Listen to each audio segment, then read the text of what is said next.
বৃষ্টি বিক্রেতাদের কষ্ট বাড়ালেও থামাতে পারেনি ঈদের আয়োজন। টানা কয়েকদিনের বৃষ্টির মাঝেও পোস্তগোলার গরুর হাটে চলছে শেষ মুহূর্তের বিক্রির ব্যস্ততা। তবে এখনও জমে ওঠেনি কেনাবেচা। এবার হাটে মাঝারি ও বড় আকারের দেশি গরুই বেশি আসছে। ঈদ ঘনিয়ে আসার সাথে সাথে ক্রেতার সংখ্যা বাড়বে বলে আশা করছে ব্যবসায়ীরা।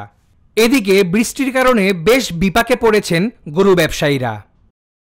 আনুষ্ঠানিকভাবে বেচা বিক্রি না হলেও ঈদের আগ মুহূর্তে যানজটের কথা ভেবে বিক্রেতারা এরই মধ্যে হাজারেরও বেশি গরু এনেছে এই হাটটিতে।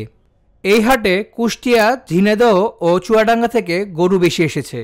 হাটে থাকা খাওয়া ও নিরাপত্তা নিয়ে ব্যাপারীরা বেশ সন্তুষ্ট। তবে টানা বৃষ্টির কারণে কিছু পশুর হালকা রোগ দেখা দিচ্ছে এবং সাথে সাথে পশুর পরিচর্যা করা হচ্ছে। হাটের বর্জ্য ব্যবস্থা ও পরিচ্ছন্নতা নিয়ন্ত্রণে চেষ্টা চালিয়ে যাচ্ছে হাট কমিটির সদস্যরা। ইজারাদাররাও এবার আসন্ন কোরবানির হাট নিয়ে বেশ আশাবাদী। এবার হাটের ব্যবস্থাপনা আমরা সর্বাত্মক ধরনের প্রস্তুতি নেওয়া হচ্ছে।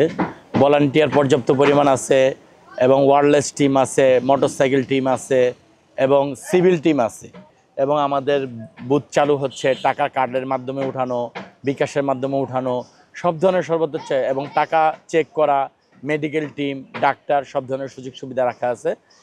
আর আমরা সর্বাত্মক চেষ্টা করব যাতে এই হাটের থেকে যাতে যারাই কুরবানির পশু কিনবে তারা যাতে সুন্দরভাবে একটা পশু কিনতে পারে, সেই উপলক্ষে আমরা যতটুকু করা দরকার আমরা ততটুকু সার্ভিস দেওয়ার জন্য আমরা যথেষ্ট চেষ্টা করব।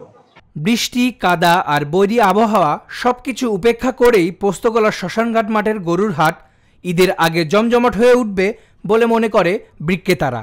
এখন শেষ মুহূর্তের প্রস্তুতিতে ব্যস্ত গরু ব্যবসায়ীরা। স্বাস্থ্যকর ও সঠিক দামে পছন্দের গরু কিনে যেন ঈদুল আজহার আনন্দ আরও রঙিন হয়, এটাই এখন সবার কামনা।